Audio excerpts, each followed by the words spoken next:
Assalamualaikum warahmatullahi wabarakatuh. Alhamdulillah, alhamdulillahilladzi hadana li hadza wa ma kunna linahtadiya laula an hadanallah. Asyhadu an la ilaha illallah wahdahu la syarika lah wa asyhadu anna Muhammadan abduhu wa rasuluhu la nabiyya wa la rasula ba'dah. Wassalatu wassalamu ala imamil muttaqin wa qaidil mujahidin sayyidina Muhammad sallallahu alaihi wasallam wa ala alihi wa sahbihi wa man tabi'ahum bi ihsanin ila yaumiddin. Amma ba'd. Wa fila rahimakumullah, teman-teman semua yang Allah rahmati, yang Allah berkahi, yang Allah cintai.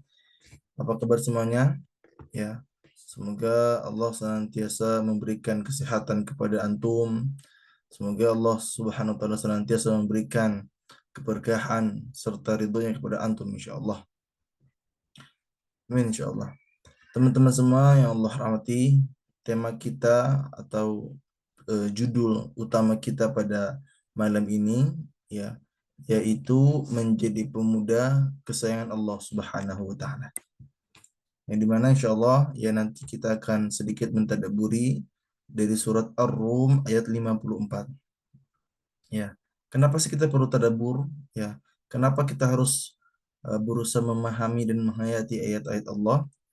Karena ini sebagai bentuk ikhtiar kita agar hati kita ini terus bisa bertumbuh, berkembang atas dasar keimanan kepada Allah Subhanahu wa taala. Jangan sampai hati kita mati, jangan sampai hati kita terkunci karena kita nggak pernah tadabbur. Allah Subhanahu wa taala menyampaikan afala yatadabbaruna al-Qur'an amma ala qulubin aqfaluha. Apakah mereka tidak mentadabburi Quran atau hati mereka sudah terkunci? Jadi Allah menjelaskan bagi orang-orang yang nggak pernah tadabbur, orang-orang yang nggak pernah menghayati ayat-ayat Allah Subhanahu wa taala, ya, walaupun dia sudah menghafal Quran, maka nanti resiko terbesar apa? Hatinya akan terkunci atau mati. Dan ketika hati kita mati, ketika hati kita terkunci, kita akan malas-malasan beribadah kepada Allah Subhanahu wa taala. Baca Quran gak nikmat, salat gak nikmat, zikir gak nikmat, dan seterusnya. Maka tujuan kita tadabbur tentunya untuk mendekatkan diri kita kepada siapa? Kepada Allah Subhanahu wa taala. Alhamdulillah tema kita pada malam ini temanya insya Allah sangat bagus ya, yaitu menjadi pemuda kesayangan Allah Subhanahu wa taala. Ya. Sebelum kita mulai ya, izinkan Ana untuk memperkenalkan diri. Baik. Bismillah, perkenalkan nama Ana Muhammad Rasulullah, ya biasa dipanggil Asad. Untuk tempat tanggal lahir, Ana asli Sukabumi, tanggal lahir di tanggal 13 Desember 2001. Untuk pendidikan, Ana SMA di Darul Quran Mulia di Bogor. Untuk pendidikan terakhir kuliah ya di Iqdir University di Turki. Alhamdulillah tahun ini sudah selesai. Terus sekarang kesibukannya menjadi koordinator tahfidz ya di Pondok Pesantren SPQ Atartel di Sukabumi. Lalu juga mengajar dan mengelola lembaga online bernama Khorimul Quran. Lalu juga menjadi konten kreator dakwah seputar menghafal dan murojaah bernama @asadudullah ya, dan juga menulis buku. Ya, kalau ini dari IG-nya ya. Ya, silakan bagi teman-teman mungkin yang pengen follow, yang pengen dapat ilmu lebih, yang pengen dapat pengingat seputar menghafal, seputar murojaah, dan intinya seputar penghafal Quran. Ya, itu sedikit ta'aruf dari Ana. Sekarang mulai dari antum. Ya, jadi sebelum kita lanjut ke materi utama kita hari ini, ya, Ana pengen minta antum, ya, tulis nama antum, asal dari mana, dan umurnya berapa. Ya, Ana pengen tahu nih, ya, kira-kira berapa sih umur antum, ya, berapa sih usia antum, dan antum asal dari mana. Jadi Anda pengen tahu nih. Jadi Anda itu setiap kajian selalu nanya ini. Jadi kenapa? Pengen tahu nih untuk para peserta kajian ya, kira-kira lebih banyak yang mana? Apakah banyak orang tuanya? Apakah banyak anak mudanya? Atau mungkin ada juga yang lebih sepuh ya. Kalau sebelum itu ada yang umur 70 tahun ikut kajian, umur 50 tahun ikut kajian. Juga ada yang umur 15, 16 dan terusnya juga ikut kajian tadabbur Khorimul Quran. Ya, coba kita lihat ya. Insyaallah. Ya. Ada Kak Aulia dari Lamongan 20 tahun, Masya Allah. Ada Kak Riri 19 tahun dari Bogor. Ada Kak Fitria 20 tahun. Ada Tawakalia Jakarta. Masya Allah, ada Bu Desliani umur 57 tahun. Luar biasa kan? Ya. Jadi anak sangat senang, sangat bahagia ketika mendengar ada ternyata orang-orang ya yang mungkin sudah terbilang sudah berumur, tapi Masya Allah sangat luar biasa semangat belajarnya. Juga kita yang masih muda ya, ada yang 20 tahun nih, ada Kak Najwa, ada Kak Siti, ada Kak Ulia, ada Kak Alfi, Bu Alfi, Masya Allah. Bu Alfi 50 tahun, 52 tahun, Masya Allah luar biasa. Alhamdulillah. Ternyata ya kita lihat peserta yang hadir pada kajian malam ini luar biasa banyak banget ya. Di kajian malam ini ya ada 70 orang lebih yang hadir. Ya semoga Allah akan mengumpulkan kita kembali nanti di surganya kelak insyaallah.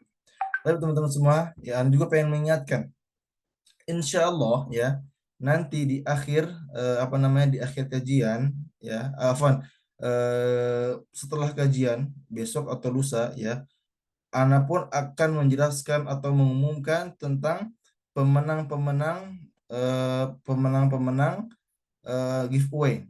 Ya, jadi insya Allah ya nanti akan ada 5 orang pemenang yang berhak mendapatkan buku yang judulnya apa?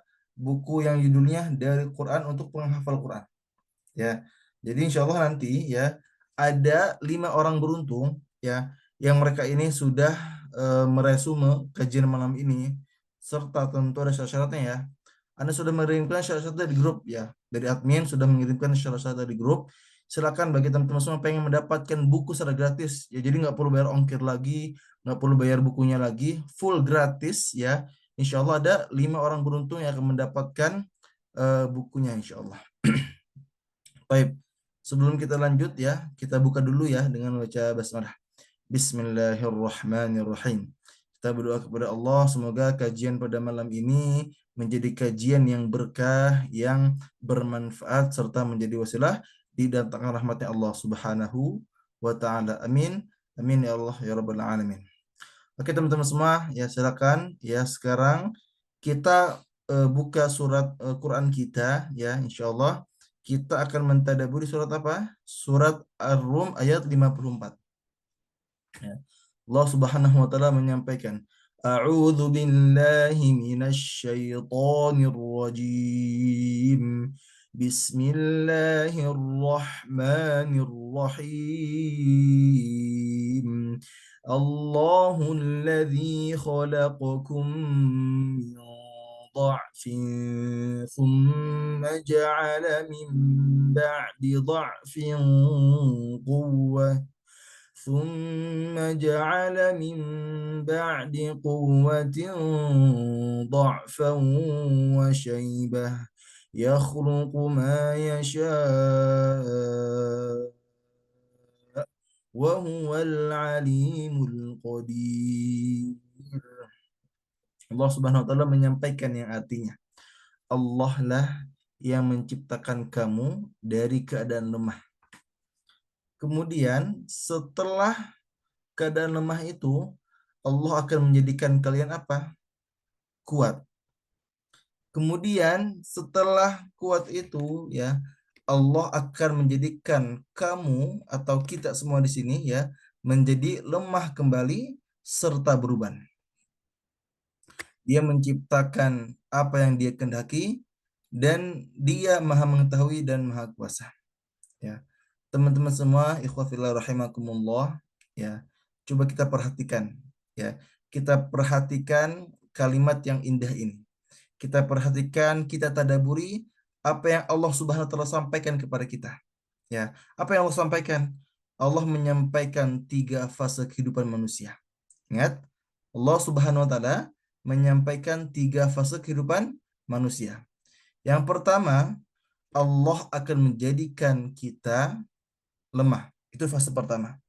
Lalu yang kedua, Allah Subhanahu wa taala akan menjadikan kita manusia sebagai apa? Sebagai seseorang yang kuat. Ya. Dan setelah kuat ini, Allah Subhanahu wa taala akan menjadikan kita apa? Akan menjadikan kita lemah kembali serta berubah. Ya. Coba sekarang Anda perlihatkan gambarnya. ya, atau bayangannya. Jadi tadi Allah Subhanahu wa taala menyampaikan Allahul ladzi khalaqakum min dha'f. Allah menjadikan kalian, menciptakan kalian sebagai apa? Dalam keadaan yang lemah. Ya. Lemah ini apa? Ketika kita masih kecil. Ya. Lemahnya maksudnya apa? Ketika kita kecil, ya ketika kita umur bayi sampai menuju remaja, kita ini dalam fase lemah. Lemah secara apa teman-teman semua? Lemah secara fisiknya. Betul ya? Lemah secara ilmunya, lemah secara mentalnya, lemah secara kekuasaannya, lemah secara ketaatannya kepada Allah Subhanahu wa taala, lemah secara imannya kepada Allah Subhanahu wa taala. Itu kalau dalam keadaan lemah atau keadaan masih kecil, ya. Jadi ini fase yang pasti kita awali dulu, ya, yaitu fase di mana kita lemah. Tadi ya, lemahnya apa? Secara ilmunya, pemahamannya, kekuasaannya, ya, jabatannya dan sebagainya. Lalu setelah itu apa? Summa ja'ala min ba'di dha'fin quwwah. Ya. Setelah lemah itu, ya, Allah Subhanahu wa taala akan menjadikan kalian di fase terbaik, fase yang paling kuat. Ya. Itu fase pemuda.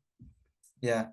Fase pemuda, ya, dikatakan oleh Allah Subhanahu wa taala menjadi fase yang paling kuat.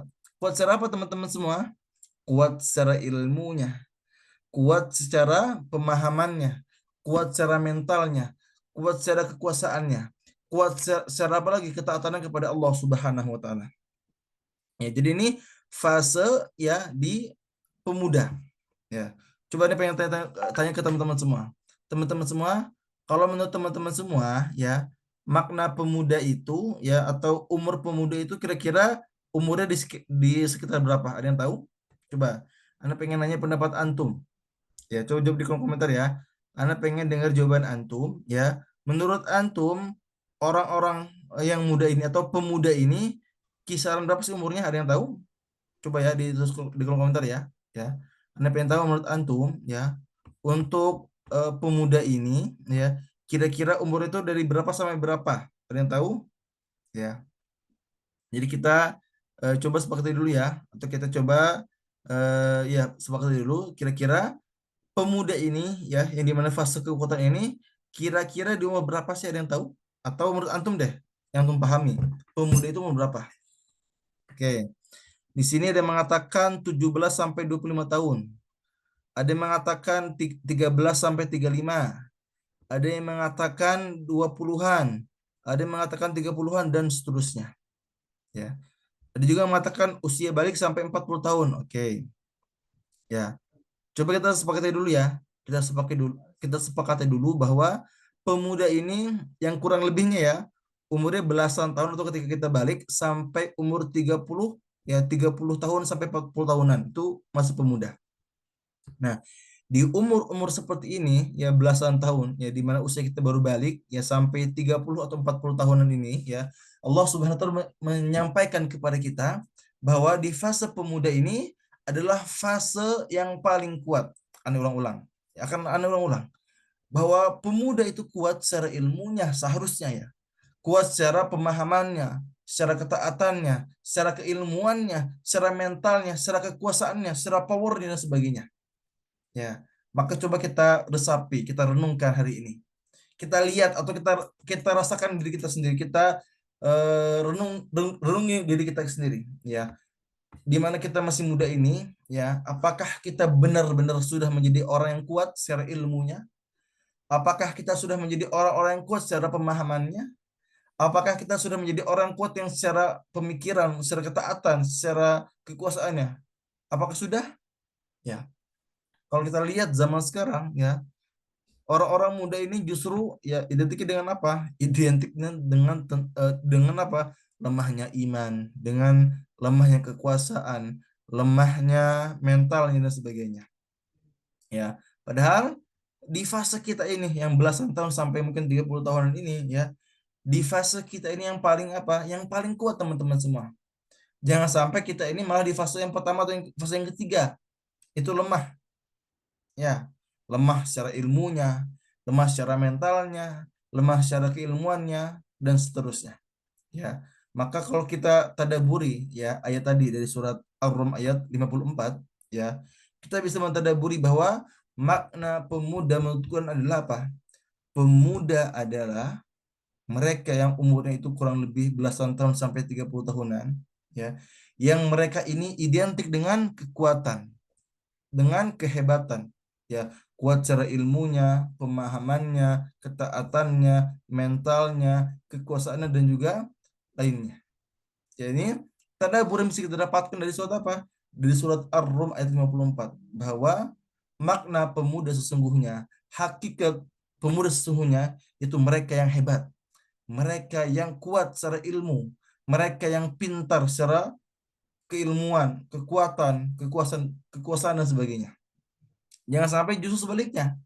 Jangan sampai kita ini masih muda tapi malah identik dengan kelemahan dan seterusnya. Na'udzubillah tsumma na'udzubillah. Baik, berikutnya. Ya. Kalau tadi kita sudah membahas makna pemuda menurut Al-Qur'an, ya, maka sekarang kita pun akan mendalami atau memahami makna pemuda menurut hadis, ya, atau dari sabda Nabi kita Nabi Muhammad sallallahu alaihi wasallam. Ya. Dalam salah satu hadisnya, Nabi kita Nabi Muhammad sallallahu alaihi wasallam pernah menyampaikan, "Igtanim khamsan qabla khamsin, syababaka qabla haramika." Apa yang Rasul sampaikan paling pertama? Rasul menyampaikan, manfaatkanlah 5 perkara sebelum datangnya 5 perkara. Ya.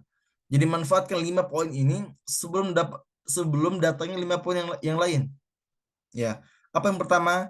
Yang paling pertama yang Rasul kutip, yang Rasul sebutkan apa? Masa mudamu sebelum datang masa tuamu. Jadi di sini seakan-akan Nabi Muhammad SAW menyampaikan kepada kita bahwa yang paling bermanfaat paling pertama, ya, manfaatkan masa muda kita ini sebelum datang masa tua. Kenapa?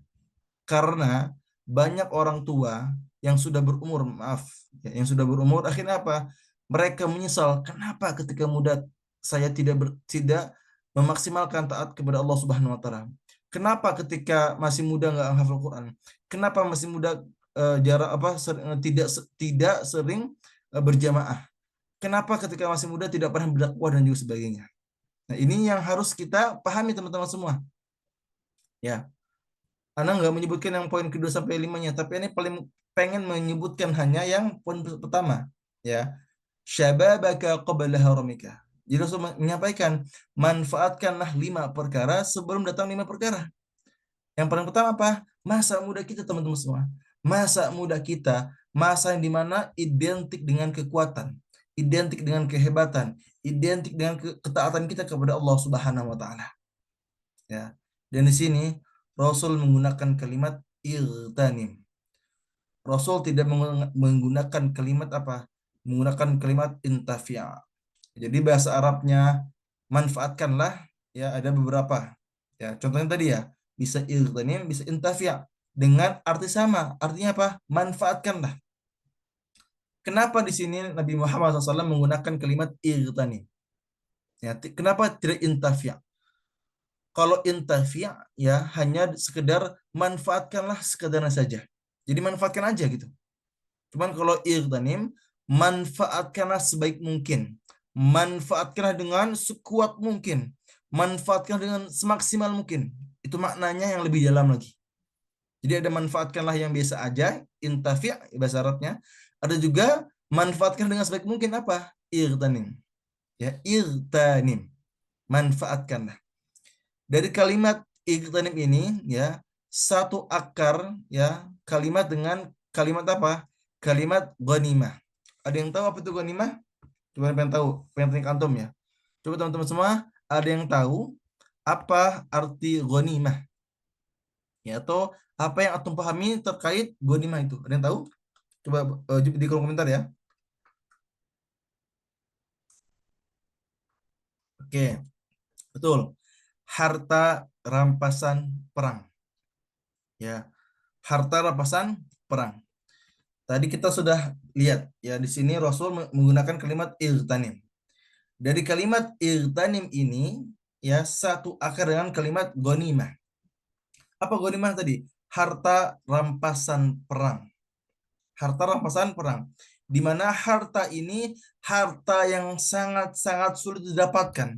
Harta yang sangat mahal. Ya, seperti misalnya ada pedang, ada baju perang, ada tameng, ada emas mungkin dan sebagainya. Ini hak ghanimah ini harta rampasan perang yang sangat-sangat berharga dan sangat sulit didapatkan, teman-teman semua. Sangat-sangat sulit didapatkan.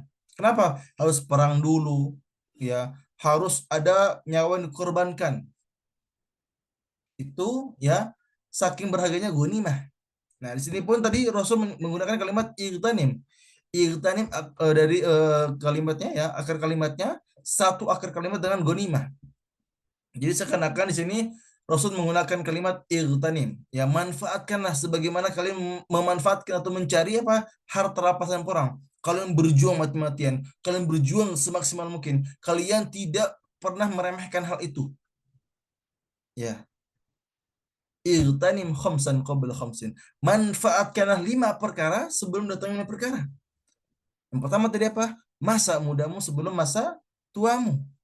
Jangan sampai nanti ketika kita sudah tua, sudah berumur, kita menyesal. Ya Allah, kenapa saya jarang beribadah dari dulu? Ya Allah, kenapa saya dulu nggak hafal Quran? Ya Allah, kenapa saya dulu nggak pernah belajar tahsin? Ya Allah, kenapa saya dulu nggak pernah sholat berjamaah dan sebagainya? Jangan sampai seperti ini.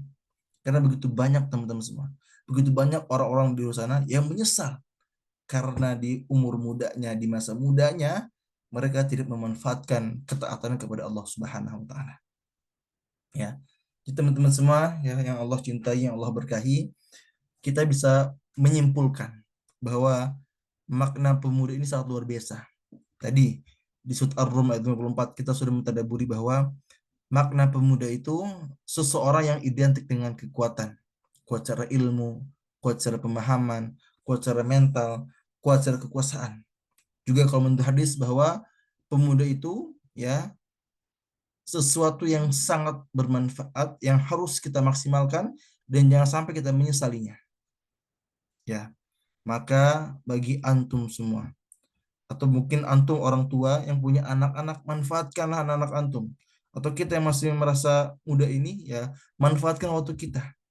Kita cari ilmu, ikut kajian, kita juga mungkin bisa eh, lebih banyak ya merenungkan diri kita. Kenapa kita hari ini belum taat kepada Allah? Kenapa hari ini kita masih masih sering bermaksiat? Kenapa kita masih mas-masan ibadah dan juga sebagainya? Ya, teman-teman semua yang Allah rahmati, yang Allah berkahi, ya itulah sedikit apa namanya tadi ya tadabur ya dari surat Ar-Rum ayat 54 dan juga hadis ya yang diriwayatkan oleh hadis riwayat Al-Hakim. Ya. Oke, teman-teman semua. Tadi teman-teman semua ya sudah menyebutkan terkait umur ya para pemuda ini. Ya. Tadi ada yang mengatakan bahwa ya pemuda ini yang umurnya itu belasan tahun sampai 30 tahunan. Maka antum betul teman-teman semua. Bahwa pemuda itu ya kalau secara undang-undang secara umum ya pengertiannya apa? Mereka warga negara Indonesia yang memasuki periode penting pertumbuhan dan perkembangan yang berusia 16 sampai 30 tahunan. Jadi tadi antum yang mengatakan bahwa pemuda adalah yang umurnya belasan tahun atau usia balik sampai 30 tahunan, antum betul. Ya. Jadi kita sepakati dulu ya bahwa pemuda itu ya yang umurnya itu kurang lebih 16 tahunan sampai 30 tahunan. Sepakati dulu ya. 16 tahun sampai 30 tahun. Oke teman-teman semua. Kita lihat yang di layar. Ya. Di Ya, sini Ana sudah membantu apa namanya meringkas ya. Ada 10 sahabat ya yang dimana 10 sahabat ini sudah dijamin masuk surga oleh Rasulullah Shallallahu Alaihi Wasallam. Dan kita lihat ya, kita lihat berapa umur mereka ketika masuk Islam. Ya, kita lihat berapa umur mereka ketika beriman kepada Allah Subhanahu Wa Taala. Ingat ya, 10 sahabat ini ya, 10 sahabat Rasul yang dijamin masuk ke dalam surganya Allah Subhanahu Wa Taala. Yang pertama, Abu Bakar As-Siddiq. Ketika beliau masuk Islam, radhiyallahu an, ya, umurnya berapa? 37 tahun. Yang kedua, ada Umar bin Khattab. Ketika masuk Islam, umurnya 27 tahun. Yang ketiga, ada Utsman bin Affan. Ketika masuk Islam, umurnya 27 tahun. Yang keempat, ada Ali bin Abi Thalib. Ketika masuk Islam, umurnya 27 tahun. Yang kelima, ada Utsman bin Affan. Ketika masuk Islam, umurnya 27 tahun. Yang kedua, ada Umar bin Khattab. Ketika masuk Islam, umurnya 27 tahun. Ada Utsman bin Affan ketika masuk Islam umurnya 34.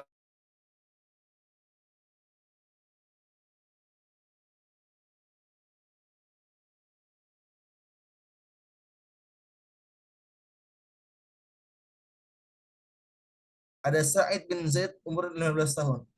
Ada Abu Ubaidah bin Jarrah umurnya 27 tahun. Ada juga Abdurrahman bin Auf umurnya 30 tahun ketika memasuki Islam. Ya, masuk ke dalam agama Islam. Teman-teman semua yang Allah rahmati, yang Allah berkahi. Kalau kita lihat tadi bahwa pemuda itu yang umurnya 16 sampai 30 tahunan, maka 10 sahabat Rasul ini mereka adalah orang-orang yang masih masih muda atau para pemuda. Coba kita renungkan ya sejarahnya bahwa para sahabat ya yang 10 ini ya radhiyallahu anhum, mereka adalah para pemuda yang hebat, pemuda yang kuat secara ilmunya, secara pemahamannya, secara ketaatannya kepada Allah Subhanahu wa taala. Maka coba kita renungkan, kita yang mungkin sedang di fase pemuda ini, apakah umur kita sudah dimaksimalkan dengan sebaik mungkin? Apakah kita sudah benar-benar berusaha taat kepada Allah Subhanahu wa taala atau kita masih bermaksiat kepada Allah Subhanahu wa taala? Ya, maka mari kita pahami bahwa fase pemuda ini fase yang sangat-sangat hebat, yang sangat-sangat kuat secara ilmunya, pemahamannya, ketaatannya kepada Allah Subhanahu wa taala. Jangan justru sebaliknya. Ya. Coba kita lihat juga ya, ada ungkapan atau ucapan dari presiden pertama kita yaitu Bung Karno. Beliau pernah mengatakan, berikan aku 1000 orang tua, niscaya akan kucabut Semeru dari akarnya. Berikan aku satu muda, niscaya akan kuguncangkan dunia. Maksudnya apa? Seakan-akan beliau menyampaikan bahwa satu pemuda ini jauh lebih hebat daripada 1000 orang tua. Ya, kalau kita lihat tadi arti atau makna pemuda menurut surat Ar-Rum ayat 54, lalu dari hadis riwayat Al-Hakim, ya, maka betul bahwa pemuda itu tadi identik dengan kekuatan, ya, kuat secara ilmu, pemahaman, kekuasaan. Juga pemuda ini adalah salah satu fase yang dimana fase terbaik hidup kita. Ya, dengan apa? Dengan kekuatan yang kita punya, keilmuan yang kita punya, ketaatan yang kita punya, yang bisa kita maksimalkan untuk bisa mendekatkan diri kita kepada Allah Subhanahu wa taala. Ya. Tapi sayangnya, ya, sayangnya masih banyak zaman ini, zaman sekarang ini, para pemuda atau pemudi atau mungkin teman-teman kita atau mungkin kita sendiri yang masih sering bermaksiat, melakukan keburukan, ya, mengatakan kejelekan dan hal-hal yang tidak bermanfaat lainnya. Dan sayangnya ketika ada orang bermaksiat seperti ini, ada pemikiran-pemikiran, ada mindset-mindset yang salah atau sangat-sangat keliru. Apa? Misalnya, ada anak muda yang masih bermaksiat atau dia pacaran misalnya. Ada yang mengatakan gak apa-apa mumpung masih muda. Ada mereka yang misalnya ketika muda belum belajar ilmu agama. Mereka mengatakan terserah mereka, kan mereka masih muda. Ada juga yang mengatakan ketika ada orang yang belum taat kepada Allah Subhanahu wa taala, dia belum bisa memaksimalkan hidupnya untuk bisa taat kepada Allah Subhanahu wa taala, malah ada yang mengatakan ya wajar aja kan masih mencari jati dirinya. Ada juga mengatakan mumpung masih muda mending dibebasin dulu aja.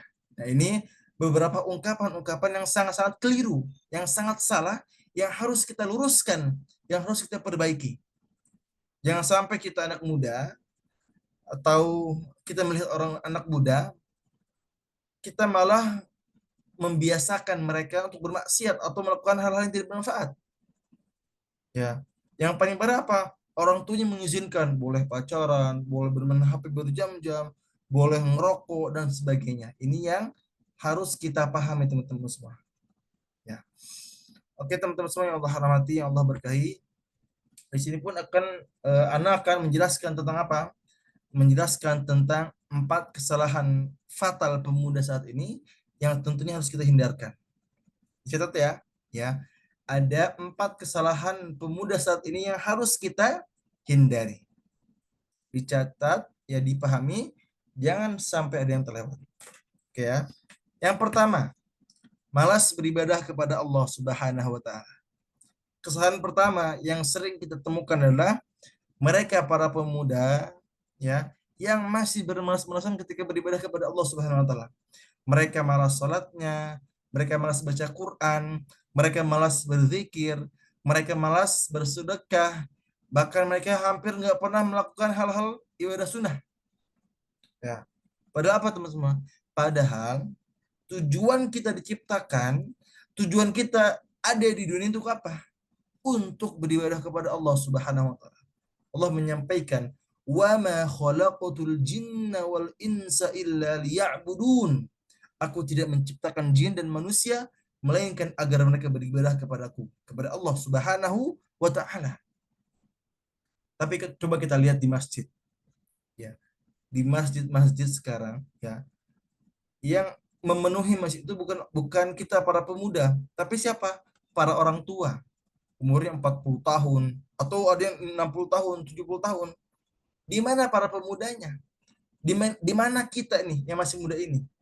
Kita jarang berjamaah, kita nggak pernah sholat tahajud, kita nggak pernah bersedekah, kita nggak pernah sholat duha, kita nggak pernah sholat qobliyah ba'diyah dan seterusnya. Maka ini seharusnya bisa apa ya? Kita renungkan teman-teman semua. Kita renungi bahwa begitu banyak pemuda saat ini yang masih beribadah kepada Allah Subhanahu wa taala. Maka jangan sampai kita termasuk di dalamnya. Kita anak muda harus terus rajin beribadah kepada Allah Subhanahu wa taala. Ya karena tujuan kita di dunia bukan untuk mengejar dunia, untuk mengejar akhirat teman-teman semua. Wabtaghi fima atakallahu dar akhirah. Maka carilah pahala negeri akhirat dengan apa yang telah dianugerahkan Allah kepadamu. Ya, jadi tugas kita kata Allah cari bekal sebaik-banyaknya. Tapi Ustaz, kan butuh dunia. Betul, silakan boleh. Karena Allah pun menyampaikan wala tansa nasibaka minad dunya. Tapi jangan melupakan bagianmu di dunia. Maksudnya apa? Fokus kita memang mengejar ibadah, ya. Kita mengejar pahala sebaik-banyaknya, tapi kita boleh kok mengejar apa? Mengejar dunia. Aneh orang ya, fokus kita memang mengejar akhirat, ya, mencari pahala sebaik-banyaknya, tapi Allah pun menyampaikan wala tansa nasibaka minad dunya. Tapi kamu juga boleh mengejar dunia. Jangan sampai kita melupakannya, itu kata Allah Subhanahu wa taala. Kita boleh mencari rezeki buat nafkah istri misalnya. Kita boleh mencari makan dan sebagainya. Kita boleh misalnya pengen mendapatkan jabatan, boleh silakan. Tapi tujuan utama kita bukan dunia itu. Ya, tujuan utama kita apa? Mencari bekal akhirat sebaik-banyaknya. Ya. Oke, berikutnya yang kedua, mengidolakan selain Rasulullah Sallallahu Alaihi Wasallam. Ya, teman-teman semua lihat video yang Anda perlihatkan, apakah terlihat? Lihat ya. Coba boleh dibantu komen. Apakah video ini terlihat oleh teman-teman semua? Ya. Jadi video ini adalah video yang dimana ya ada artis Korea teman-teman semua. Entah siapa itu nggak kenal ya. Artis Korea yang datang ke Indonesia ya dan lihat bagaimana ramainya para muslimah ya, para teman-teman kita, perempuan-perempuan yang beriman, lihat, baik berkerudung. Mereka Islam, mereka sholat, mereka mungkin baca Quran. Tapi lihat, idola mereka bukan Rasulullah SAW. Siapa idola mereka? Idola mereka para K-pop, artis-artis Korea yang katanya ganteng, yang katanya jago joget, jago acting dan sebagainya. Lihat, kita bayangkan, jika seorang artis Korea aja bisa dikejar seperti ini, ya, dengan alasan dia ganteng, dia hebat, dia terkenal. Coba kita bayangkan teman-teman semua, jika nanti ada Dajjal yang sangat-sangat hebat, ya, jika nanti ada Dajjal, ya, Dajjal yang sangat-sangat hebat, apa? Saking hebatnya, ya, Dajjal itu bisa menghidupkan orang mati, bisa menyuburkan tanah yang tandus, bisa juga mentanduskan tanah-tanah yang subur. Bayangkan, itu hebatnya Dajjal. Coba kita bayangkan, ya, sekelas artis Korea aja yang cuman ganteng katanya dengan oplas itu, dan juga jago joget-joget, jago nyanyi katanya ya, itu sudah diteriaki, sudah dikejar-kejar seperti ini. Coba kita bayangkan kalau misalnya ada Dajjal yang hebat, yang dia ini bisa melakukan ya seperti Tuhan, dia mengaku sebagai Tuhan. Ya, apakah kita akan diam saja atau bagaimana? Ya, jika saja para Korea seperti ini, ya ini sangat-sangat memalukan, ini sangat-sangat menyedihkan. Padahal ya tugas kita apa? Mengidolakan Nabi kita Nabi Muhammad Sallallahu Alaihi Wasallam. Allah SWT menyampaikan, sungguh telah ada pada diri Rasulullah SAW suri teladan yang baik bagimu, kata Allah, yaitu bagi orang yang mengharap rahmat Allah dan kedatangan hari kiamat dan yang banyak mengingat Allah Subhanahu Wa Taala. Jadi kata Allah, kalau kita pengen mendapatkan rahmat Allah Subhanahu Wa Taala, kalau kita pengen mendapatkan kiamat yang baik, ya, mendapatkan hari akhir yang terbaik, maka pastikan kita mengidolakan siapa? Mengidolakan Nabi kita Nabi Muhammad SAW. Dengan cara apa misalnya? Caranya memperbanyak sholawat, ya, memperbanyak untuk beribadah kepada Allah Subhanahu Wa Taala, memperbaik zikir, memperbanyak amal-amal sunnah. Itu yang harus kita lakukan. Kalau kita benar-benar mengidolakan Nabi kita Nabi Muhammad Sallallahu Alaihi Wasallam. Jangan sampai mulut kita bilang, saya idolanya Nabi Muhammad kok, tapi amalannya nggak pernah sholat sunnah, nggak pernah sholat qobliyah ba'diyah, nggak pernah tahajud, nggak pernah zikir, nggak pernah baca Quran, nggak pernah mau menghafal Quran, nggak pernah mau memperbaiki bacaannya. Apakah benar seperti ini? Mereka mencintai Rasul? Bahkan mereka nggak tahu sejarah Nabi Muhammad. Mereka nggak tahu bagaimana beratnya Nabi Muhammad berdakwah. Mereka nggak tahu bagaimana Nabi Muhammad diberikan ujian yang sangat-sangat luar biasa. Tapi mereka hafal bagaimana K-pop, bagaimana sejarahnya, dia lahir di mana, dia nama lengkapnya siapa, siapa nama bapaknya, siapa nama adiknya, dan sebagainya. Ada seperti itu. Seperti halnya kita menyukai, untuk laki-laki ya, seperti halnya kita menyukai sepak bola misalnya. Kita ngefans sama Messi, Ronaldo. Kita tahu bagaimana backgroundnya, kita tahu bagaimana perjalanannya. Kita bahkan sampai membela dia kalau yang ngebully Messi dan Ronaldo misalnya. Ya. Tapi kita nggak pernah membela Rasulullah SAW kalau Rasul dihina, Rasul dicaci, dimaki dan sebagainya. Ya, maka teman-teman semua ada hadis yang harus antum renungkan. Rasul, anta ma'a man ahbabta. Nabi kita Nabi Muhammad SAW menyampaikan, kamu akan bersama dengan orang yang kamu cintai. Jadi kalau kita mencintai Rasulullah SAW, maka kita akan dibersamakan bersama beliau. Tapi kalau kita mencintainya misalnya Messi, Ronaldo, para K-pop, artis Korea yang jago goyang-goyang gitu ya, yang jago nyanyi dan sebagainya, ya, maka khawatirnya kita akan dibersamakan mereka, para orang-orang kafir. Na'udzubillah tsumma na'udzubillah. Berikutnya, yang ketiga, kesalahan ketiga ya yang fatal yang sering kali dilakukan oleh para pemuda apa?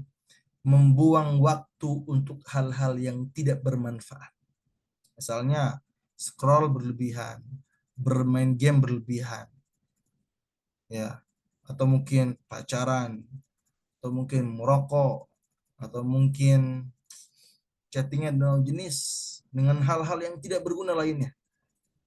Ya, padahal Nabi kita menyampaikan min husni islamil mar'u tarkuhu la ya'ni. Ya. Jadi kata Rasul ya, di antara kebaikan seseorang min husni Islam ya, di antara kebaikan Islam seseorang itu apa? Tarkuhu ma la ya'ni. Meninggalkan hal-hal yang tidak bermanfaat bagi dirinya. Ya. Nabi pun menyampaikan ya dalam hadis lainnya, tidak akan bergeser kaki seorang hamba pada hari kiamat sebelum ditanya tentang 4 hal. Salah satunya apa? Tentang umurnya. Untuk apa dihabiskannya? Coba teman-teman kita renungkan. Ya. Apakah kita sudah memaksimalkan tubuh kita ini untuk taat kepada Allah Subhanahu wa taala, atau masih banyak hal-hal yang enggak bermanfaat? Tadi yang sebutkan, scroll HP berlebihan. Boleh, scroll HP boleh, silakan. Tapi jangan berlebihan. Jangan sampai kita lupa baca Quran, kita nggak pernah tilawah, kita nggak pernah murojaah, kita nggak pernah baca Quran, kita nggak pernah sholat sunnah dan sebagainya. Ya, maka manfaatkanlah waktu kita sebaik mungkin. Jangan sampai ya kita ini menjadi orang-orang yang menyesal di hari kiamat kelak. Berikutnya, yang keempat teman-teman semua. Kesalahan keempat yang sering kita temukan pada pemuda saat ini apa? Mereka yang tidak ada keinginan, mereka yang tidak ada kemauan untuk berdakwah di Allah Subhanahu wa taala. Teman-teman semua, berdakwah itu nggak harus ceramah, berdakwah itu nggak harus di atas mimbar, ya. Bisa dengan apa? Ngajak sholat misalnya, ngajak baca zikir, atau mungkin yang paling sederhana apa? Kita buat story atau merepost postingan orang lain seputar kebaikan, itu pun dakwah. Dan ingat sabda Nabi, man dalla ala khairin falahu mithlu ajri fa'ilihi. Barang siapa yang menunjukkan kebaikan kepada seseorang, maka ia akan mendapatkan pahala seperti pahala orang yang mengerjakannya. Misalnya, kita mengajak orang baca Quran, maka kita akan mendapatkan pahala orang yang baca Quran itu tanpa mengurangi pahala orang yang membaca Quran tersebut. Ya. Tapi sayangnya masih banyak di antara kita yang masih malas berdakwah atau masih merasa gak mampu atau gak mau berdakwah. Padahal apa? Sampaikanlah walau satu ayat, itu kata kata Nabi Muhammad SAW. Ya, sampaikan sebisa kita mungkin, sebisa yang kita bisa sampaikan. Misalnya tadi, ya share di story kita tentang posting-postingan atau share postingan dakwah dan sebagainya. Itu paling simpel. Ya. Kalau dakwah yang paling besar mungkin bisa dakwah dengan di mimbar dan sebagainya. Atau dakwah-dakwah ceramah-ceramah itu boleh juga, silakan. Ya. Tapi kalau kita belum mampu, minimal apa? Ngajak orang sholat, ngajak orang baca Quran dan sebagainya. Ya, maka maka harus diperhatikan bahwa wajib bagi kita untuk berusaha berdakwah ya di jalan Allah Subhanahu wa taala. Karena Allah menyampaikan wal takum minkum ummatu yad'una ilal khair wa ya'muruna bil ma'ruf wa yanhauna 'anil munkar. Jadi Allah menyampaikan bahwa hendaklah kalian menjadi umat yang senantiasa mengajak kebaikan. Yaitu apa? Mereka yang senantiasa mengajak kebaikan dan juga mencegah keburukan, itu kata Allah Subhanahu wa taala. Jadi ada perintahnya langsung untuk kita berdakwah di jalan Allah Subhanahu wa taala. Allah pun menyampaikan kuntum khaira ummatin ukhrijat linnas ta'muruna bil ma'ruf wa tanhauna 'anil munkar. Jadi Allah menyampaikan bahwa kalian akan menjadi umat terbaik karena apa? Karena kalian menyampaikan kebaikan dan mencegah keburukan, itu kata Allah Subhanahu wa taala. Jadi kita ini bisa menjadi umat terbaik karena apa? Karena kita berdakwah, teman-teman. Ya. Jangan sampai kita anak muda yang punya kekuatan, yang punya ilmu, yang punya pemahaman, yang punya kekuasaan, tapi kita enggan berdakwah. Ya, maka silakan ya maksimalkan diri kita untuk bisa berdakwah di jalan Allah Subhanahu wa taala. Tapi berikutnya ya, materi utama kita pada malam ini tentang apa itu? Tentang ikhtiar kita agar menjadi pemuda yang disayang oleh Allah Subhanahu wa taala.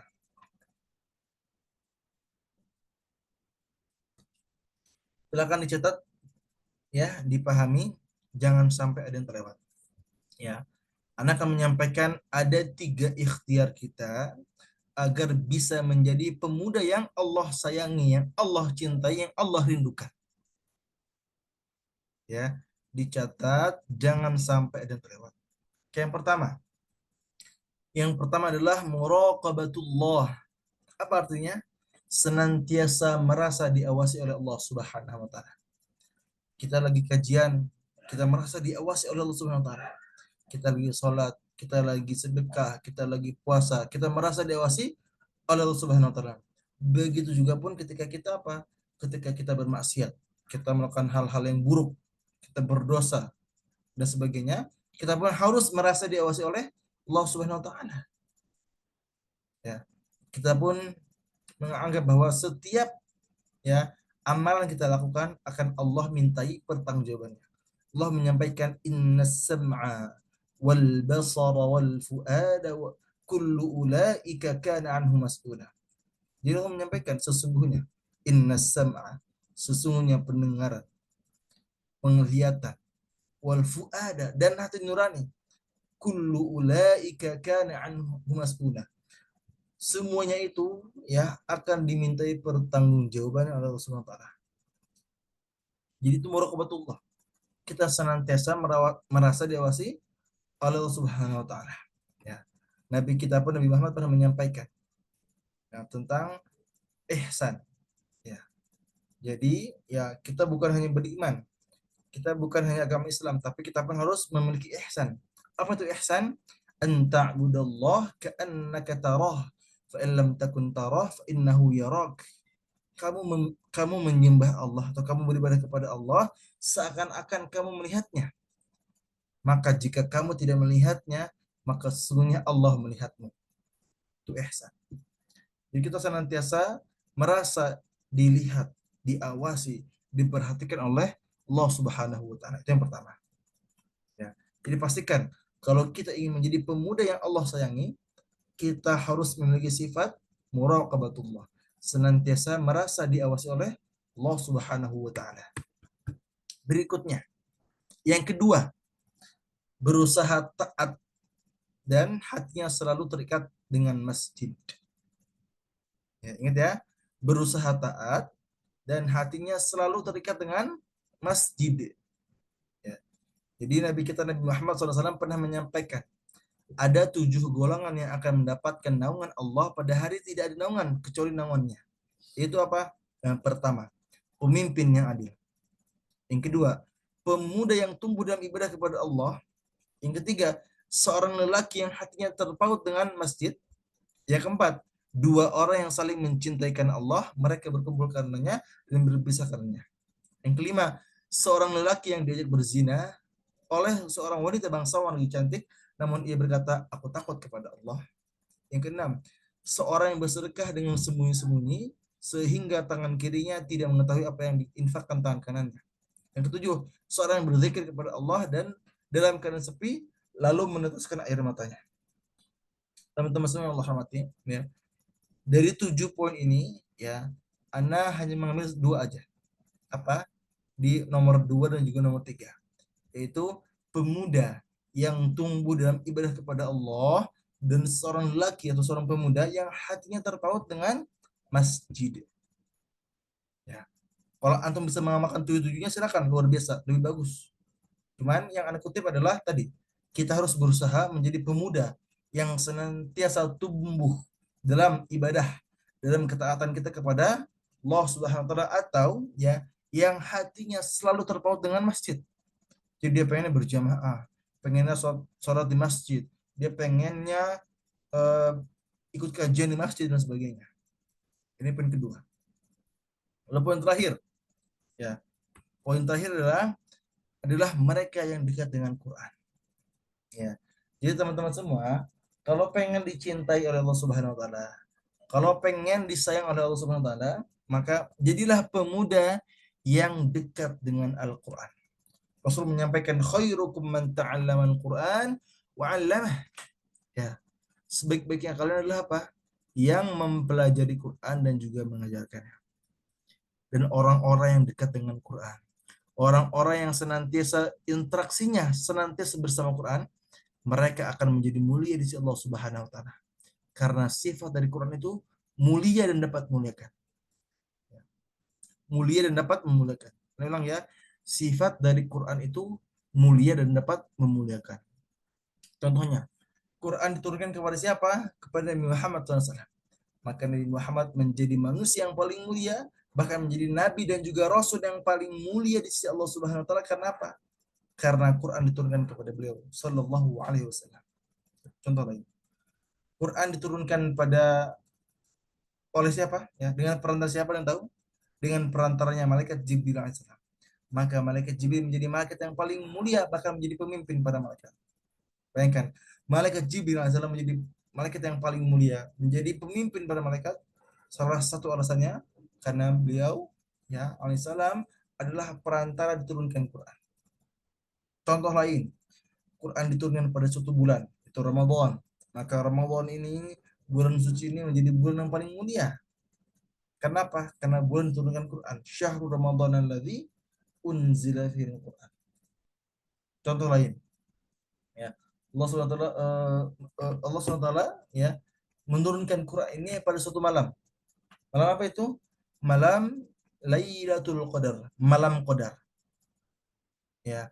Maka Lailatul Qadar itu menjadi malam yang paling mulia. Bahkan Allah menyampaikan khairum min alfi syahr. Malam itu lebih baik daripada 1000 bulan. Karena apa? Karena pada malam itu malam diturunkan yang Quran. Teman-teman semua yang Allah rahmati, yang Allah berkahi. Coba kita renungkan, kita pahami, kita renungkan bahwa ternyata Allah Subhanahu wa taala sangat baik kepada kita. Ya. Kalau kita dekat dengan Quran, maka kita pun akan menjadi mulia di sisi Allah Subhanahu wa taala. Tadi kita sudah membahas dari Nabi Muhammad, malaikat Jibril, bulan Ramadan, malam Qadar. Mereka bisa menjadi mulia karena ada kaitannya dengan Quran. Coba kita renungkan. Kalau hati kita, pikiran kita, amalan kita senantiasa dekat dengan Quran, maka insya Allah kita pun bisa menjadi mulia di sisi Allah SWT atau menjadi kekasihnya Allah. Atau seseorang yang Allah sayangi, yang Allah kasihi, yang Allah rindukan. Ya, jangan sampai antum ini sudah diberikan kesempatan untuk belajar, untuk menghafal Quran, tapi antum nggak mau. Ya, maka maksimalkanlah hidup antum, hidup kita ini untuk senantiasa bisa dekat dengan Al-Quran. Quran diturunkan untuk kita teman-teman semua. Quran diturunkan untuk setiap manusia. Allah menyampaikan hudal linnas wa bayyinatin minal huda wal furqan. Bahwa Quran ini diturunkan tujuannya apa? Tujuannya untuk menjadi petunjuk bagi manusia yang di mana di dalamnya berisi penjelasan-penjelasan tentang petunjuk itu wal furqan. Dan juga Quran memiliki sifat apa? Al-Furqan, pembeda antara yang mana yang benar, mana yang salah, mana yang hak, mana yang batil. Jadi kalau kita cari ilmu mana yang benar, mana yang salah, maka pelajarilah Al-Quran. Kita tadabburi, kita renungkan, kita hayati. Jadi kita pun ya di zaman sekarang ini ya masih banyak di antara kita yang enggan mentadaburi Al-Quran. Masih banyak di antara kita yang nggak mau mentadaburi Al-Quran. Padahal apa? Tujuan Quran diturunkan, ya salah satunya apa? Untuk kita tadabburi. Allah menyampaikan, Kitabun anzalnahu ilaika mubarakal liyadabbaru ayati wa liyatadzakkara ulul albab. Kitab Al-Quran ini kami turunkan kepada Nabi Muhammad SAW yang penuh keberkahan, liyadabbaru ayati. Untuk apa tujuannya? Tujuan utamanya untuk ditadaburi setiap ayat-ayatnya. Ya.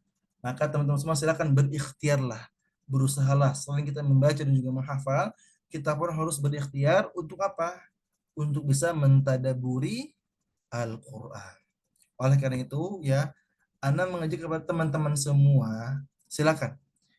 Besok kita akan mulai ya, selama 30 hari kita akan mentadaburi 30 juz berbeda. Jadi perharinya kita akan mentadaburi satu ayat ya, dan setiap harinya kita akan membahas dari 30 juz berbeda. Misalnya, besok tanggal 1 kita akan mentadaburi juz 1 ya, dengan mengambil satu ayat terbaik menurut Ana. Lalu juz 2 di hari kedua atau tanggal 2 itu, hari Selasa. Seterusnya tanggal 3, tanggal 4 sampai sampai tanggal 30 ya, kita akan fokus mentadaburi 30 ayat dari 30 juz berbeda. Silakan teman-teman semua. Dengan antum infak seikhlasnya, berapapun. Pengen 50.000, pengen 10.000, pengen 100.000, berapapun itu. Berapapun aja. Silakan. Kamu pasti bisa ikut tadabur eksklusif ini. Ya, ini tadabur yang baru pertama kali kami dirikan, kami buat. Ya. Silakan bagi teman-teman semua ya yang nggak mau ketinggalan ya, malam ini pendaftaran terakhir. Silakan daftarkan antum ya, daftarkan diri antum ke admin kami di 0831 1580 0512 ya. Silakan. Insya Allah kita akan fokus mentadaburi 30 ayat dari 30 juz berbeda selama 30 hari berturut-turut. Jam berapa? Jam 5 sore. Ustadz, kalau saya pengen ikut tapi ada halangan gimana? Tenang teman-teman semua. Karena apa? Karena akan ada rekamannya, ada PDF materinya, dapat ebook gratis, dan seterusnya. Pokoknya banyak benefit-benefit tambahan yang antum dapatkan. Ya, jadi bagi antum yang misalnya selama 30 hari ini nggak bisa ikut, misalnya beberapa hari, nggak apa-apa.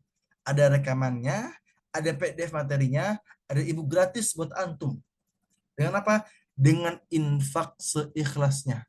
Berapapun infak antum, ya silakan. Ya, antum daftarkan diri antum ke admin kami di 0831 1580 0512. Ya, ingat ya, malam ini malam terakhir pendaftaran kajian tadabbur Khadimul Quran. Ya, dengan tema waktunya Quran bicara ke hatimu. Karena kadang kita baca Quran, kita hafal, tapi kita nggak pernah tadabbur. Silakan pastikan daftarkan diri antum ya. Kita akan mentadaburi 30 ayat berbeda dari 30 juz selama 30 hari berturut-turut. Ada rekamannya, ada PDF materinya, ada ebook gratis, ada grup juga buat diskusi. Ya, dengan infak sekelasnya, insya Allah kamu bisa mengikuti kelas tadabbur selama 30 hari berturut-turut. Oke, barakallahu fik. Oke. Oke, selain itu ya, ada juga pengen promosi. Bagi teman-teman semua yang pengen menghafal Quran atau pengen murojaah dan qadarullah misalnya tidak mendapatkan atau bingung cari guru di mana ya. Kami pun dari Khadimul Quran membuka pendaftaran insya Allah besok akan dimulai batch ke-44. Jadi alhamdulillah kami ini sudah berjalan hampir 4 tahun berarti ya. Ya, hampir 4 tahun ya. Silakan ya bagi teman-teman yang pengen menghafal, pengen murojaah, pengen belajar tahsin dan sebagainya ya. Silakan daftarkan diri antum ke kelas Khodimul Quran ya. Kalau kelas ziyadah berapa kali pertemuannya? 3 kali pertemuan dalam sebulan. Apa dalam sepekan? Jadi dalam sebulannya berarti 12 pertemuan. Ya. Untuk kelas murojaah itu 2 kali dalam sepekan atau 8 kali pertemuan dalam sebulan. Ya silakan. Bagi teman-teman yang pengen daftar ya langsung kontak admin kami di 0898 2247 881 insya Allah. Nanti untuk info lengkapnya akan kami infokan di grup insya Allah. Tadi ya terkait tadabur, terkait kelas Khalimul Quran dan sebagainya. Tapi syukran, jazakumullah khair, barakallahu fikum. Sekarang kita lanjut ke sesi tanya jawab. Silakan ya. Ana akan buka 3 aja ya karena sudah malam ya. Silakan, Ana akan membuka 3 pertanyaan ya atau 3 penanya. Ya silakan yang mau bertanya, silakan pastikan siapkan pertanyaan dengan baik ya. Insya Allah nanti Ana akan menjawabnya semampu Ana. Silakan.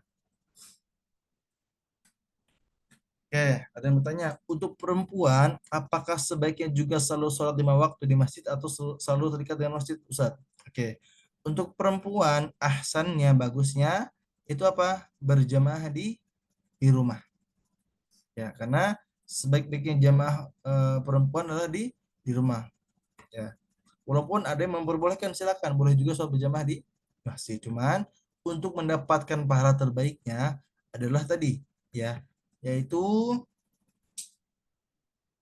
di rumah untuk perempuan ya. Boleh lanjut ke Vina dari Bekasi, silakan. Mau bertanya?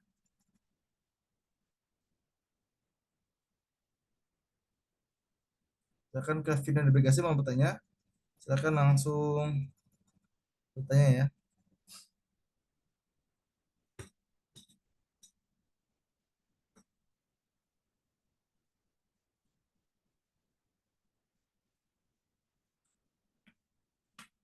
Izin bertanya Ustadz, bagaimana cara mencontohkan kepada anak yang masih kecil jika susah dikasih tahu? Oke, teman-teman semua, kalau kita punya anak ya atau kita sedang mengajar anak kecil yang dimana kita mungkin sangat-sangat sulit memberitahunya, maka yang pertama tentu harus berusaha menjadi contoh yang baik.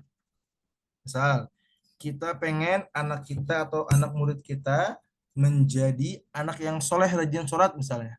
Maka orang tuanya atau gurunya harus menjadi contoh yang baik. Itu jelas ya. Ya. Jadi kalau orang tuanya nggak menjadi contoh yang baik atau gurunya nggak menjadi contoh yang baik, maka akan susah diberitahu. Yang pertama. Yang kedua, tentu berusaha dengan nasihat yang sekiranya bisa diterima oleh anak. Misalnya, anak-anak itu mungkin harus ada rewardnya, ada hadiahnya dan sebagainya. Maka boleh tuh kita kasih reward untuk misalnya sambil dikasih nasihat dan sebagainya. Intinya berikan nasihat terbaik menurut ya anak ini ketika dapat hadiah dia akan lebih semangat ketika mendapatkan nasihat misalnya gitu kan dan seterusnya. Lalu yang ketiga tentu bersabar dan berdoa kepada Allah Subhanahu wa taala. Karena memang mengajar anak kecil itu nggak mudah. Mengajar anak kecil ya apalagi bukan anak kita ya itu sulit banget. Sabar harus diuji. Ya, tentu yang terakhir tadi berdoa kepada Allah Subhanahu wa taala semoga dimudahkan. Ya. Afwan Ustaz, bagaimana cara membagi waktu untuk murojaah? Oke. Bagaimana cara membagi waktunya? Yang pertama, pastikan antum sudah punya jadwal yang jelas.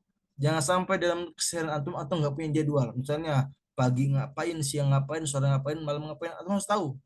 Yang sampai antum bilang nanti aja deh murojaahnya kalau ada waktu. Nah ini salah. Jadi harus diruangkan atau dibuat waktunya. Jadi misalnya subuh pengen menghafal, malam murojaah misalnya sebagainya. Jadi harus ada jadwalan dulu. Itu yang pertama. Yang kedua, tentu targetnya. Jadi agar kita bisa lebih bagus membagi waktunya, maka buat target yang jelas. Kalau kita nggak punya target, nggak punya tujuan, bakal berantakan murojaahnya. Ya. Oke. Ustaz, bagaimana caranya agar tetap ingat saat dan waktu? Karena jujur sholat itu berat di sekitar orang-orang yang imannya di bawah rata. Oke. Maka teman-teman semua ya, ada salah satu doa yang bisa kita amalkan. Doa ini yang diajarkan oleh Nabi kita Nabi Muhammad SAW agar kita bisa istiqomah ya, istiqomah dalam ketaatan, termasuk istiqomah dalam sholat ya. Apa doanya? Ya muqallibal qulub tsabbit qalbi ala dinik ya. Terus juga boleh doanya Rabbana la tuzigh qulubana ba'da idh hadaitana wa hab lana min ladunka rahmah innaka antal wahhab. Ustadz, sebelum sudah punya hafalan tapi karena jarang murojaah jadi lupa minta sarannya. Sarannya apa? Murojaah. Murojaah, sabar dan doa. Murojaah, sabar dan doa. Oke, ada tadi ya beberapa teman-teman ya yang meminta caranya agar semangat beribadah. Nah, jadi jangan lupa bacakan ya. Tadi ada doa yang bisa teman-teman amalkan. Apa doanya? Allahumma ahrimni ladzata ma'siyatik warzuqni ladzata ta'atik. Ya Allah, haramkanlah aku dari kelezatan bermaksiat kepadamu dan berikanlah aku kelezatan untuk taat kepadamu. Jadi bagi teman-teman semua yang pengen dapat ketaatan, yang pengen dapat kenikmatan dalam taat kepada Allah Subhanahu wa taala dan dijauhi dari kemaksiatan, amalkan doa ini. Allahumma ahrimni ladzata ma'siyatik warzuqni ladzata ta'atik. Oke. Juga ada pertanyaan ya, Afwan Ustaz, jika misal kita punya hafalan 5 juz dan itu pun tidak semuanya lancar, apakah harus baca 1 juz per hari meskipun ditilawah? Oke. Oke, gini deh teman-teman semua. Tadi ada yang nanya tentang murojaah. Ya bagaimana murojaah? Ada murojaah yang nggak lancar, ada murojaah yang lancar dan sebagainya. Nah, teman-teman semua, mumpung ada yang nanya ya, Anda pun baru ingat nih. Anda punya eh, karya terbaru, judulnya Quran Journey, menghafal dan murojaah planner. Jadi Anda punya mutabaah, intinya buku mutabaah seputar menghafal dan juga murojaah, yang dimana isinya ada tulisan-tulisan ya atau tabel seputar ziyadah, ada murojaah penjaga, ada murojaah syukur dan ada murojaah sabar. Ya, coba ya. Sekarang Anda pengen buka dulu nih filenya, coba ya. Sebentar ya. Jadi di mutabah ini atau di jurnal ini atau di planner ini ya, tebalnya 140 halaman. Jadi tabel ini atau jurnal ini ya sudah langsung untuk 1 tahun ke depan ya. Coba nih screen ya, coba sebentar ya. Jadi Anda punya jurnal ya atau punya planner, lihat ya. Sudah belum? Sudah ya. Ya. Ini judulnya. Judulnya Quran Journey, menghafal dan merujah planner. Ya. Apa isinya? Ada apa aja? Nanti ada biodata, jelas ya. Ya, terus ada ini tentang menuliskan tujuan dalam sebulan ke depan. Terus juga ada motivasi dalam sebulan itu. Lalu ada ini yang paling penting, ada tabel planner. Di sini dibagi, ada ziyadah yaitu menambah hafalan baru, ada murojaah penjaga yaitu murojaah hafalan pada juz yang sedang dihafal, ada murojaah sabar yaitu mengulang hafalan pada juz yang masih kurang lancar, ada murojaah syukur yaitu mengulang hafalan pada juz yang sudah lancar. Nah, tadi teman-teman soal yang nanya nih, Ustaz misalnya saya punya hafalan sekian juz, pengen di murojaah tapi bingung gimana murojaahnya. Jadi ya, pertama ziyadah. Kalau ziyadah silakan menambah misalnya setengah halaman sampai satu halaman per hari, jangan lebih banyak. Ingat ya, kalau ziyadah boleh setengah halaman sampai satu halaman per harinya. Lalu ada murojaah penjaga, apa itu? Mengulang hafalan ya pada juz yang sedang dihafal. Misalnya antum sedang murojaah juz 5 misalnya. Maka antum harus mengulang-ulang juz antum itu selama kurang lebih 3 kali pengulangan dalam sehari. Ya. Lalu ada murojaah sabar. Nah, murojaah sabar ini apa? Mengulang hafalan pada juz yang masih kurang lancar. Misalnya tadi antum hafal 15 juz, ternyata masih ada yang kurang lancar. Ya, maka yang nggak lancar itu dibagi. Kan pasti ada yang lancar, ada yang nggak lancar. Ya, yang nggak lancar ini murojaah sabar. Jadi apa caranya? Dihafalkan ulang. Berapa? Minimal 1 halaman. Kalau bagusnya gimana? 2 sampai 5 halaman per harinya. Kalau nggak mampu gimana? Udah cukup 2 halaman aja per hari. Yang penting istiqomah. Juga ada murojaah syukur, yaitu mengulang hafalan pada juz yang lancar. Misalnya kita punya hafalan 15 juz. Yang lancar misalnya 10 juz misalnya. Maka kita ulang-ulang per harinya minimal 1 sampai 2 juz. Ya. Jadi ada tabelnya selama 30 hari. Ya. Dan ini ada untuk 1 tahun ke depan. Juga di bawahnya ada quotes-quotes. Ya. Juga ada ini ya, ada emot-emot menarik nih. Misalnya emot ini apa sih tujuannya? Emot ini apa penjelasannya dan sebagainya. Jadi di checklist ya kalau udah gitu ya.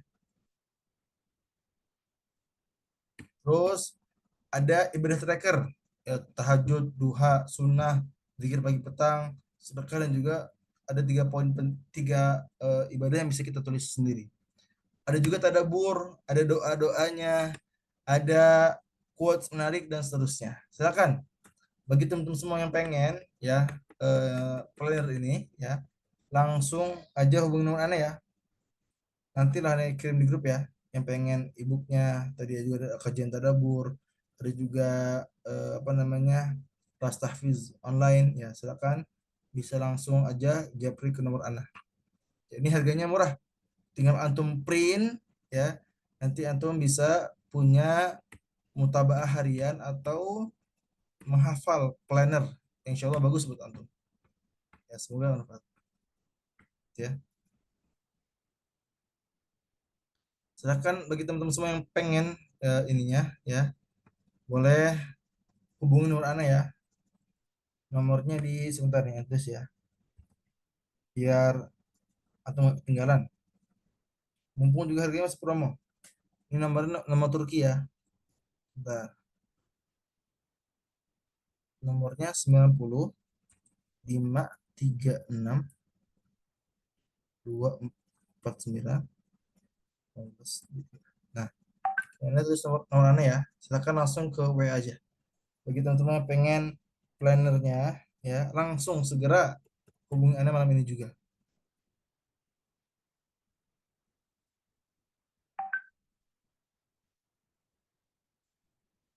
Ya, Ustaz izin bertanya, apakah ketika setiap satu waktu sholat fardu kita deras Al-Quran setengah juz itu sudah bisa dikatakan murojaah dan dapat iya betul. Kalau kita bisa membaca setengah juz dalam sholat, ya itu lebih luar biasa. Itu insya Allah bisa memperkuat hafalan. Tapi teman semua karena sudah malam ya Afan ya. Jadi nanti untuk tanya jawab insya Allah nanti besok ya, tolong ingatkan anak. Insya Allah nanti akan dibuka grupnya. Nanti kita boleh saling tanya jawab, gitu ya. Syukran, jazakumullah khair, barakallahu fikum. Mungkin agak menambah keberkahan, ya. Kita berdoa kepada Allah Subhanahu wa taala, semoga kajian pada malam ini bisa menjadi kajian yang bermanfaat, yang berkah dan tentunya mendapatkan atau mendatangkan rahmatnya Allah Subhanahu wa taala. استغفر الله العظيم استغفر الله العظيم استغفر الله العظيم. اللهم صل على سيدنا محمد وعلى آل سيدنا محمد. لا إله إلا أنت سبحانك إنا كنا من الظالمين. ربنا لا تزغ قلوبنا بعد إذ هديتنا وهب لنا من لدنك رحمة إنك أنت الوهاب. ربنا إننا آمنا فاغفر لنا ذنوبنا وقنا عذاب النار. اللهم إنك تعلم أن هذه القلوب قد اجتمعت على محبتك والتقت على طاعتك وتوحدت على دعوتك وتعاهدت على نصرة شريعتك. فوثق اللهم رابطتها ودمدها واهدها سبولها واملأها بنورك الذي لا يخبو واشرح صدورها بفيض الإيمان بك وجميل التوكل عليك وأحيها بمعرفتك وأمتها على شهادة في سبيلك إنك نعم المولى ونعم النصير. اللهم آمين وصل اللهم على سيدنا محمد وعلى آله وصحبه وسلم. سبحان ربك رب العزة عما يصفون وسلام على المرسلين والحمد لله رب العالمين. Baik, barakallahu fikum, teman-teman semua. Syukur yang sudah hadir ya. Mohon maaf apabila banyak kekurangannya. Semoga kajian malam ini bisa menjadi kajian yang bermanfaat. Alhamdulillah kita sudah sejam lebih di Zoom ini. Semoga bisa menjadi wasilah kita dikumpulkan kembali nanti surganya Allah Ta'ala. Amin. Syukran, jazakumullah khair, barakallahu fikum. Assalamualaikum warahmatullahi wabarakatuh.